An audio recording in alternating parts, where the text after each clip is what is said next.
သူများရောင်လို့တော့မရောင်နဲ့ကွာမင်းဘာဖြစ်ချင်တယ်လဲကွာမင်းရဲ့ဝါသနာပိစဇယိုက်နဲ့ကိုက်ညီတဲ့ရည်မှန်းချက်ကိုထားကွာဟို10 တန်းကျောင်းသားဆိုပါစို့မင်းကဆရာဝန်ဖြစ်ချင်တာလားအင်ဂျင်နီယာဖြစ်ချင်တာလားသို့မဟုတ်ရင်လဲကျန်တဲ့လူတွေကိုလူတိုင်းဖြစ်နိုင်ပါတယ်ဗျာမင်းကဒီတထေးကြီးဖြစ်ချင်တယ်လားကွာစာရေးဆရာဖြစ်ချင်တယ်လားကွာဖြစ်ချင်ရင်အဲ့ဒီရည်မှန်းချက်ကိုခိုင်မာထား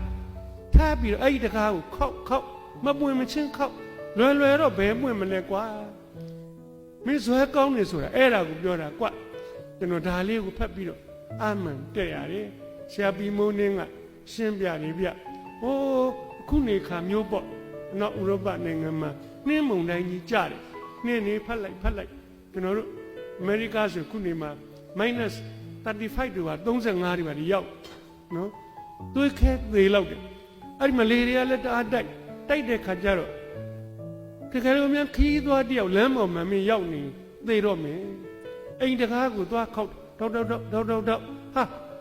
ဘယ်ဖွင့်လို့ဖြစ်မလဲကွာနှင်းနေဝင်လာမှပေါ့ကွာမဖွင့်ဘူး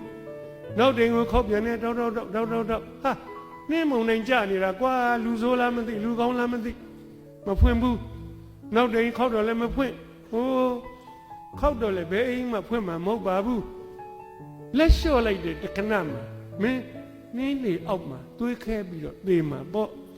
ခောက်နေရင်မှသွေးပူအောင်မယ်အိမ်ကြတော့စိတ်ကောင်းနှလုံးကောင်းရှိတဲ့လူကဘယ်သူပါလိမ့်ဒုက္ခရောက်နေတဲ့လူလားမသိတကားကိုနည်းနည်းလေးဟကြည့်ပြီးတော့ဘယ်သူလဲဘာဖြစ်လို့လဲကျွန်တော်နှင်းမုံနိုင်မိတဲ့ဒုက္ခတွေပါခမကျွန်တော်ကဲပါအောင်ခမလာဝင်လာတကားကိုပိတ်မိလုံလိုက်မသေးတော့ဘူးပေါ့တဲ့အေးကျွန်တော်တို့ရည်မှန်းချက်တကားတွေကိုခောက်တဲ့ခါမှာသေဘေးသေကင်းရောက်နေလို့ကြောက်လန့်ခောက်ရသလောက်မင်းသဘောထားပြီးတော့ခောက်ပါခောက်ရင်တကားဆိုတာပွင့်တယ်ကွဆရာပီမိုးနင်းကပြော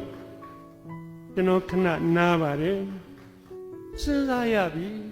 ကျွန်တော်အတန်းထဲမှာလက်ပတ်စာမေးပွဲတခါမှမအောင်ခဲ့ဘူးအဲ့လက်ပတ်စာမေးပွဲအောင်တဲ့တကားကိုရောမင်းဘယ်နှခါခောက်တော့တခါမှမခောက်အတန်းထဲမှာကျွန်တော်ပထမတခါမှမရဘူးအဲ့ဒီတကားကိုရောမင်းဘယ်နှခါခောက်စိတ်တော့မကူဘူးမရတာဘာဆန်းတယ်လေ